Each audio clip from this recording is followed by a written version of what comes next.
I'm Teresa Rashid from Education Action Group TV, EAG TV.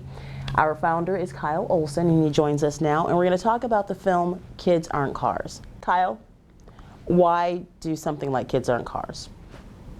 I have been very troubled with the state of the public education system. When you look at Detroit students that graduate and can't read their diploma, when you see other school districts around the country in Michigan or Indiana or Illinois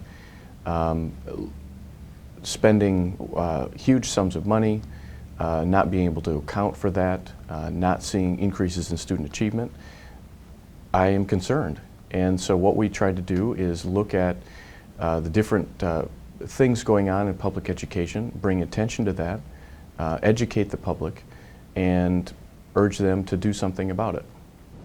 Some of the things in the film that you cover are things like tenure.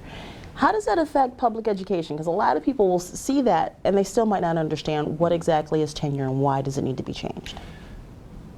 One of the things that we try and cover in the film is the influence the auto industry or the mindset of the auto industry has had on public education. And it's a very adult-focused system. It's looking out for the interests of workers as opposed to the product or children or whatever it may be. And so in the film we look at things that organized labor or labor unions have brought into the system, and one of those is tenure. Another one is seniority. But first, tenure basically is a system where a school employee is granted, essentially speaking, a job for life. Now, in a legal sense, it's not a job for life, but in a practical sense, that's what it is.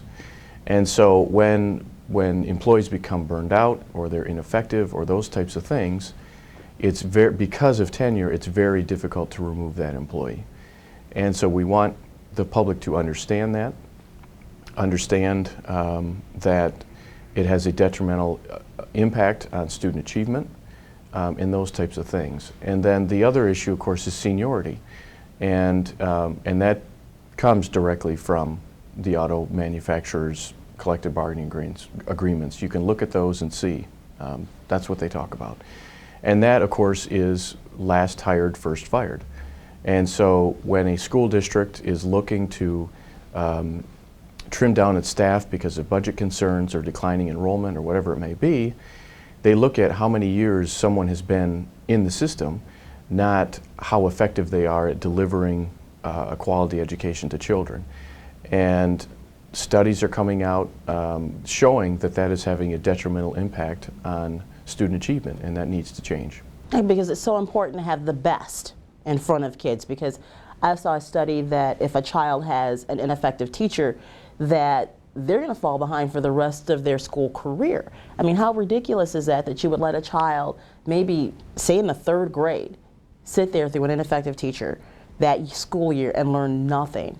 And then they have to go to the 4th grade, and then they're behind in the 4th grade, and then they're still just behind. They never really ever catch up. It just seems almost ridiculous to do something like that. Studies show that spending money on a building has very little, if any, impact. Simply spending more money has very little, if any, impact. What matters is having a quality teacher in front of every single classroom in America.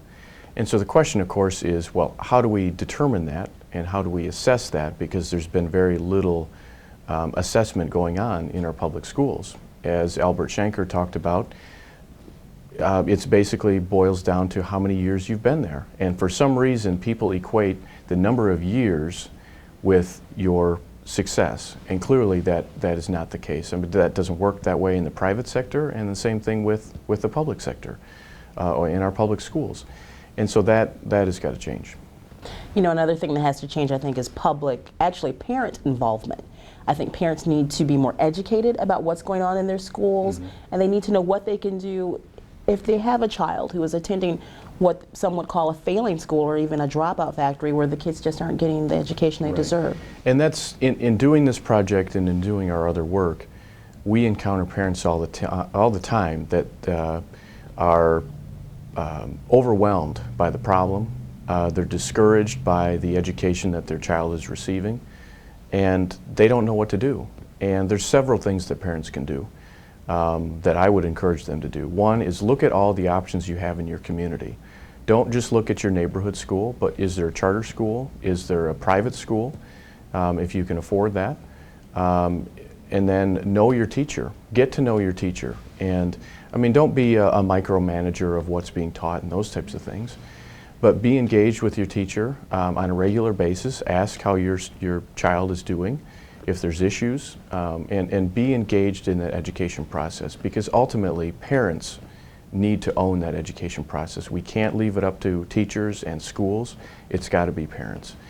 And then also parents, if they are in a failing school, like you said, they need to be demanding options and ways out. And for example, in California, they just passed a parent trigger, which basically means in a school that is shown to be repeatedly failing, the parents can actually mobilize, organize, and hold a vote where they basically say, we are going to take over this school and we expect state leaders to turn this school around. And we're done waiting.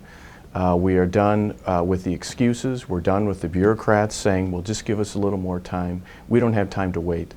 And so those are the types of things that parents can do.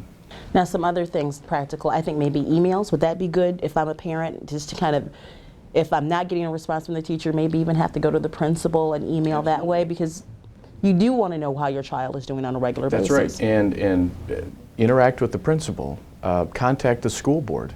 Contact the superintendent. Speak up and be engaged, because ultimately you're paying for this education with your tax dollars, whether it's property taxes or sales taxes or whatever it may be. You're paying for this. We're all paying for this. And we expect to see a quality education for every child in America. You know, there are a lot of people who don't have kids in school, but like you say, they're taxpayers. So I'm a taxpayer. What should I know about what's going on in schools right now? The thing that the taxpayers can do, as you said, they may have had children and they've graduated and moved on to careers or higher education or whatever it may be. They need to also be engaged, because they're also paying taxes and those types of things. And so what I would encourage them to do is know your school board. Who's running for your school board? Who are they being supported by? And what are their interests? If you don't like what's going on, run for the school board yourself. There's a good organization called American Majority that actually trains people to run for office. And look into them and seek them out and ask for help. But then also get into this information and look into negotiations, look into who are these employees serving. Are they looking out for the best interests of my child or the children of my community? Or are they looking out for pay and benefits and those types of things that benefit adults? Some adults won't get it because just because they don't have kids in the school, they don't care. They just don't care. Why should somebody care, whether they're a taxpayer, whether they're a parent, or they're even a politician? Why should they even care about all of this? Well, they should care because they're footing the bill, as I said earlier. Everyone is paying taxes some way or another for our public school system. And so when we are consistently turning out students who can't read, and this is not happening in every single community, and there are varying degrees of problems, but when we have systems like that, then that is perpetuating our social problems, because it's very clear. And parents that we talk to, they said it's either a quality school or it's prison. I mean, it's very clear. And so there is an urgency to fix this problem and deal with it now, because if we're hoping to fix social problems and deal with those and not just have this generation after generation of problems, we need to be fixing our education system so that students are obtaining a quality education, so then they can go on to higher education, they can go out and get a job, they can go to the military, but there is hope for them.